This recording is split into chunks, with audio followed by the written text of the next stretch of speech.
All right, welcome back to ABA exam review and the continuation of our RBT practice exam series, where we're going through another set of questions together and breaking them down.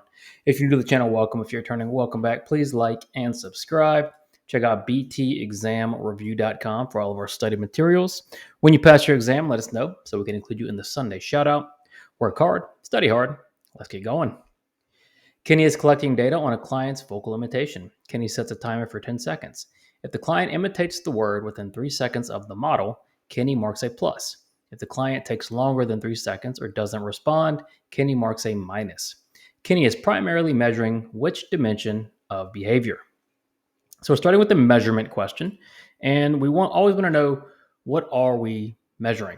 Well, in this case, Kenny is looking at the client's vocal imitation. Kenny is trying to figure out how long it takes for the client to respond. And how do we know that? Well, we know Kenny sets a timer for 10 seconds. If the client imitates within 3 seconds of the model, it's a plus. If the client doesn't imitate within 3 seconds, it's a minus. So Kenny is basically timing how long it takes from the SD or the model for the client to respond. So what do we call the time in between the SD and the response? Well, we call that A, latency. Latency is the time between the SD and the start of the first response. And the response here is vocal imitation. Kenny is looking at the latency between the model and the response. Duration is also measuring time, but it's measuring the length of the response, right? So how long is the vocal imitation response? C, frequency is a count. Since we're measuring time, we're not taking a count. Frequency's out. And then D, inter-response time. Inter-response time is measuring time in between responses. So that would be measuring time in between vocal imitation. In this case, Kenny is measuring from the SD to the first response. Kenny is measuring latency. Tina, a technician, is providing services in a client's home. The client's parent frequently intervenes during sessions, giving prompts or reinforcers inconsistently with the behavior plan. Tina's ethical responsibility in this situation is primarily to do what?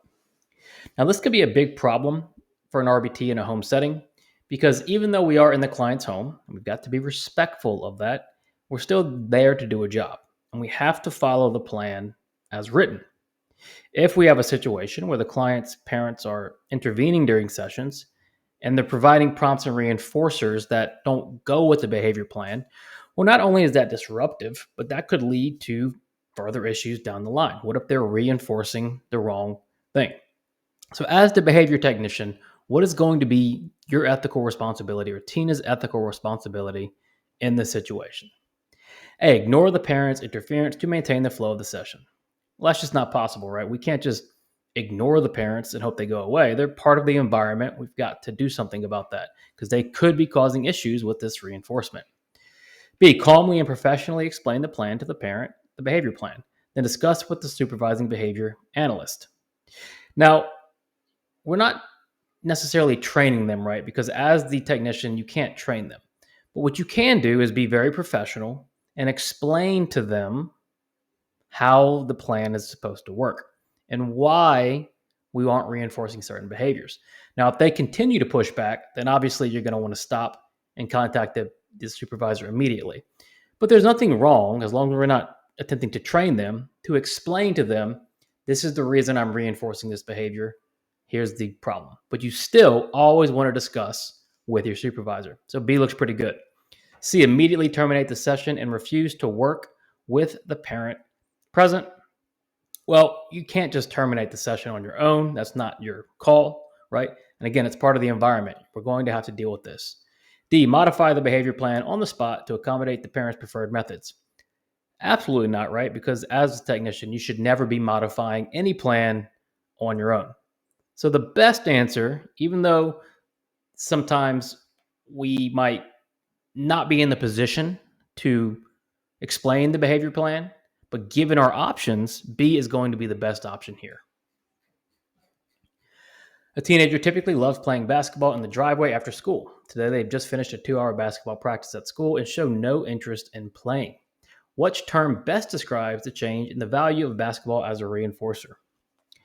What do we mean by the change in value of basketball as a reinforcer? Well, if you ever see the phrase change in value, you want to think motivating operations. The motivating operation is an antecedent that is going to change the value of a consequence. It's either going to increase the value or decrease the value. If the value goes up, then it's called an establishing operation. If the value goes down, it's an abolishing operation.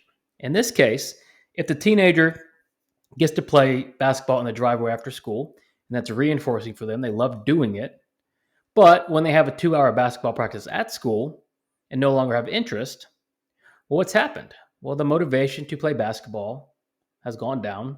They're satiated on basketball. The value has decreased. And as we just discussed, when the value decreases, that's an abolishing operation. Motivating operations are made up of abolishing and establishing operations. Now, we're going a little deeper on MOs than maybe you're used to or maybe you've gone to. And that's okay. Motivating operations are challenging. And if you're not fully grasping this concept, don't panic, right? You can always come back to these more challenging ideas. The establishing operation increases the value of a reinforcer. A discriminative stimulus doesn't change the value, it just signals the availability, right? So that's the difference between our MOs and our SDs. The SD signals availability. And then D, negative reinforcement. Well, it's not negative reinforcement, it's not the consequence, right? The motivation changed because they became satiated on basketball. So the change of value is considered an abolishing operation. During a DTT session, a client consistently screams when the behavior technician presents a demand. The supervisor has hypothesized that screaming is maintained by escape from demands. The technician is told to calmly represent the demand after each scream until the client complies. This specific procedure primarily involves the use of what? So let's think about this procedure in the context of what's happening here. We know the client is screaming when a demand is presented. So immediately when you read that, what do you think? Well, probably escape, right? Demand is presented, behavior happens, often it's going to be escape. The supervisor does think that screaming is maintained by escape. And so the technician is told to represent the demand after the scream until the client complies. What are we doing by representing the demand if the function is escape? And we had a similar question recently if you've been following along. Is this A, positive reinforcement for compliance? We're not positively reinforcing the compliance. We're trying to prevent the reinforcement of escape. B, negative punishment for screaming. We're not removing anything, right? We're continuing to add that demand. So it isn't negative. C, extinction for screaming. Yes, by withholding the escape from screaming, by representing the demand, we're putting that behavior on extinction. And then D, differential reinforcement of other behavior. We're not differentially reinforcing for the absence of screaming. All we're doing is once that scream happens, we represent in an effort to put that behavior on extinction. So the answer here is C, extinction for screaming. A toddler is learning to drink from an open cup. At first, the RBT reinforces the child for touching the cup.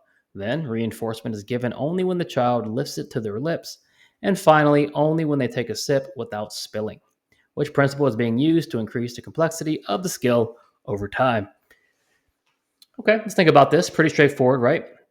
We are looking at this skill and it's increasing in complexity. What does that mean?